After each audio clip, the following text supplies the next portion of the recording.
All right, sports fans, how's everybody out there doing?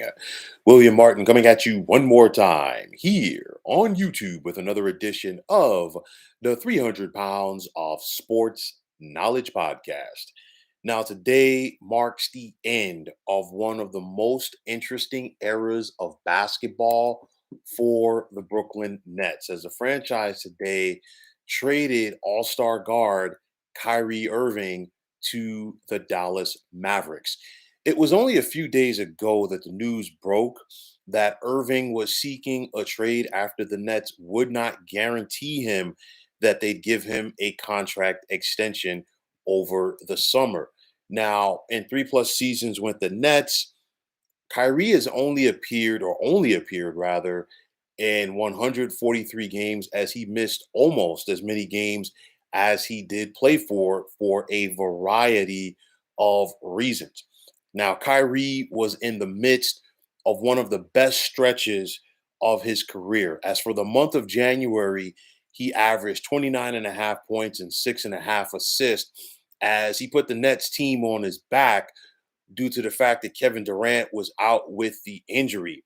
Now, say what you want, but at every stop along the way, Kyrie has been a chemistry killer. You think back to his time with the Cleveland Cavaliers, he didn't want to be Robin to LeBron James's Batman, got himself traded to the Boston Celtics. The Celtics had just reached the Eastern Conference Finals the year before rather, and they were a train wreck during Kyrie's 1 year there.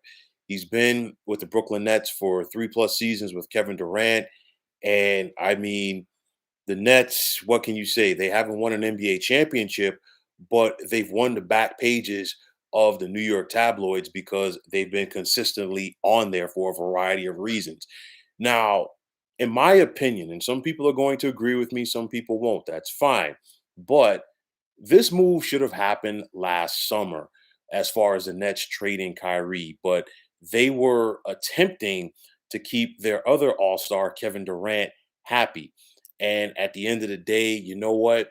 You kind of hurt yourself because I really felt that the Nets, after last year's exit from the postseason, they should have just cut bait and just said, you know what, we're starting over. Trade Kyrie, trade KD, and keep it moving. And that's not the case. So now, in exchange for Irving, the Nets are receiving Spencer Dinwiddie, Dorian Finney-Smith, an unprotected first-round pick in 2029, as well as second-round picks in both 2027 and 2029 from Dallas. Now, on the flip side for the Mavericks, Kyrie Irving is now going to be joining Luka Doncic there. And of course, the big question is, will it work? You have Kyrie, who is a tremendous ball handler, a tremendous ISO player, and it does not take him that long to get going as a scorer. The same thing can be said for Luka Doncic. And I think the biggest thing for me is going to be, well, Kyrie is going to have to play off of Luka because it's Luka's team. Now, I think Kyrie will be dialed in just like he was the past month for the Nets, excuse me, because it's a situation where he's looking to get a contract from somebody this summer. And I know that the Mavericks gave up players and picks to get him. It's still not a guarantee that he's going to get that contract from Dallas, but you got to play the wait and see game. But at the end of the day, I think Kyrie is going to try to use the rest of the regular season along with the postseason for Dallas to really showcase what he can do to either the Mavericks or another team out there that could be interested in his services. This was a roll of the dice for the Mavericks and their owner, Mark Cuban.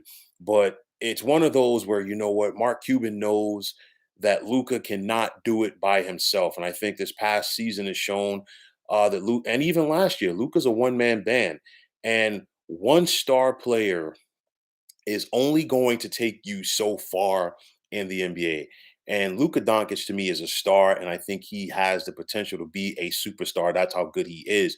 But nonetheless, one star player is not going to take you to the promised land. You're going to need help if you really want to be serious about winning an NBA championship. So it's going to be very interesting to see how this dynamic of Kyrie and Luka work in Dallas, but it's one of those where it could be feast or famine depending on how things work out.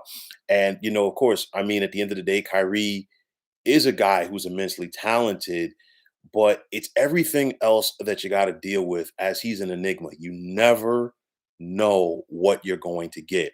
Now, at the end of the day, the forgotten man in this whole scenario, Kevin Durant, and what does this mean for him? It's going to be interesting to see because will KD be a happy camper in Brooklyn or will the Nets look to unload him? Remember before there were rumors about the Nets possibly trading Kyrie and KD wanted no parts of that. And now again, the Nets have attempted to keep KD happy, but finally the Nets said, "You know what? We're not dealing with this anymore." So it's going to be interesting to see if KD says, "Well, you know what? I can make this work in Brooklyn with the supporting cast that I have, or you know what, get me out of town as well." It's going to be very interesting. I mean, from an outsider's perspective, I didn't think that it was going to work several years ago when Kevin Durant and Kyrie Irving teamed up in Brooklyn, and obviously it has not. You think about the time that Kyrie and KD have been with the Nets. The Nets have only won one playoff series over that stretch. And you figure the Nets moved heaven and earth to make this work. Prior to the Nets going out there and getting Kevin Durant and Kyrie Irving, they had themselves a young core that they were developing with the likes of D'Angelo Russell, Spencer Dinwiddie, who they just got back, Karis LeVert, Jared Allen. They had a solid coach in Kenny Atkinson before Kyrie and KD ran him off. And then they go get Steve Nash. And of course, Kyrie's infamous comment, "We don't need a head coach." And now Jock Vaughn has finally gotten things under order. But at the end of the day, the Brooklyn Nets organization is a prime example that you can not just go out there and put a title together. And of course, the Nets several years ago, they positioned themselves to offer two max contracts that summer. And of course, it came to Kevin Durant and Kyrie Irving. But in the process, they really tinkered with their team chemistry and it really cost them. You look at it like this: the Nets have done this before. Obviously, it was a different ownership group, but nonetheless, we saw the Nets try to go out there and buy a title a little bit more than a decade ago. It did not work when they brought in a washed-up Paul Pierce and Kevin Garnett, the team with the likes of Brooke Lopez and Darren Williams and Joe Johnson. It just did not work. You think about all of the players and picks that the Nets gave up to make that work, and of course, two of those picks turned out to be Jalen Brown and Jason Tatum for the Boston Celtics. You think about what the Nets have done to try to make this work. You go out there, get the sign and trade with the Golden State Warriors to get KD. You send D'Angelo Russell there. You sign Kyrie Irving. You trade for James Harden. That didn't work out. Then you trade James Harden to the Philadelphia 76ers and get back Ben Simmons, and honestly, Ben Simmons, I know Charles Barkley in the past has jokingly called Draymond Green Mr. Triple Single, but you can say that definitely for Ben Simmons, especially due to the fact that this guy's getting uh, $40 million a year and he is not producing quality basketball for the Nets. But at the end of the day, who could have saw this coming? Because this is who Ben Simmons is. So it's one of those where this was a failed experiment, if you will, for the Brooklyn Nets. And I've said it before, and I will continue to say it again. They should just focus on drafting, developing their talent, and going for there. The Nets, they keep trying to go for this quick fix, and every single time that they attempt to go for the quick fix, it does not work. So it's going to be interesting to see going forward what happens for the Nets because, again, I think it all comes down to whether or not Kevin Durant wants to be there. With Kyrie gone, I think, and KD still out, I think the Nets are going to have guys that are going to play and play hard because they want to show what they can do. And I think we got a glimpse of that last night when the Nets had that comeback win at home over the Washington Wizards, sans Kevin Durant and Kyrie. So again, it's just like it was before the superstars got there. You had a roster full of guys that were young, hungry, and playing hard and trying to prove themselves. And I think that's what the Nets need to go back to. There's rumors that the Phoenix Suns could be interested in Kevin Durant if he were to become available. I'm sure there would be other teams interested in KD services as well. But I think it all comes down to whether or not that KD wants to still remain in Brooklyn or he simply wants to move on. From the Brooklyn Nets standpoint, an adult finally appeared in the room for them because for far too long, the Nets front office were basically just, just sitting back and just trying to let this thing play out. And at some point, somebody had to say, you know what? No, it's not going to happen like this anymore, and we got to do things a little bit differently. And that's what the Nets have done, and I think that's what the Nets should continue to do. I don't think that Kevin Durant is going to be happy in Brooklyn without Kyrie. I'm sure he wants to go someplace and get another championship or at least have another shot to get another championship. And with the way that the Nets are structured, I really don't see it happening for him in Brooklyn. So if you're the Nets, you have some picks coming for you in the next couple of years. Nothing that can impact you right now. But why not go out there and try to deal a guy like KD and get something back and just, you know what, cut your losses, call it a day, and just start over.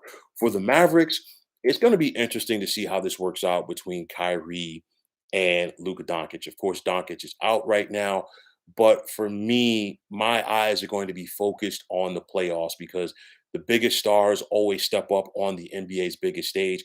We saw Luka Doncic do that last year rather when he helped the Dallas Mavericks make that deep run into the postseason. And of course, Kyrie is always a primetime player. Want to see how this duo connects in the postseason scenario. That's going to be the biggest thing for me with the Mavericks. So much for the reunion or potential reunion between Kyrie and LeBron, at least for now. Of course, once the news broke several days ago that Kyrie wanted to be traded, the Los Angeles Lakers did look like a logical trade partner for the Brooklyn Nets. Didn't work out. The Nets went with the best package for them, and that was what the Mavericks offered. I'm not going to completely rule out a reunion between LeBron and Kyrie because, again, Kyrie's contract is up this summer. The Lakers do have Russell Westbrook's contract coming off of the books as well. So that would free up some room right there. Kyrie definitely wants to play with LeBron again. It's not going to happen now, but let's see what happens over the summer when Kyrie becomes a free agent. So, you know what? Credit to the Nets because they no longer wanted to allow the distraction to stay over their team. It broke last week that Kyrie wanted to be traded, and they said, you know what? Let's get this done ASAP. They were ready to cut bait. They've moved on. Kyrie's moved on, and I think it's best for everybody involved. Now, of course, the elephant in the room in Brooklyn is going to be whether or not Kevin Durant still wants to remain there. So, one superstar player has left Brooklyn, and now let's just keep waiting with bated breath to see if another one will be getting out of town at JFK on the first thing smoking. So, folks, that is going to wrap it up. And as always, I want to take this time out to thank you for tuning into the 300 Pounds of Sports Knowledge podcast here on YouTube. I want to take this time out to thank all of you fine folks out there for tuning in. And if you have not already, please feel free to subscribe to this channel. Now, if you're on Twitter, please feel free to follow me at 300 Pounds of Sports. And like I always say, if you follow me, it will be my pleasure to follow you right back. There is also the sports discussion group on Facebook at the Sports Depot 365. Now you can check it out. Drop a line and be a part of one of the better sports debating sites going on social media. So, once again, fine folks, my name is William Martin. I am signing off, saying take care and have yourselves a wonderful day.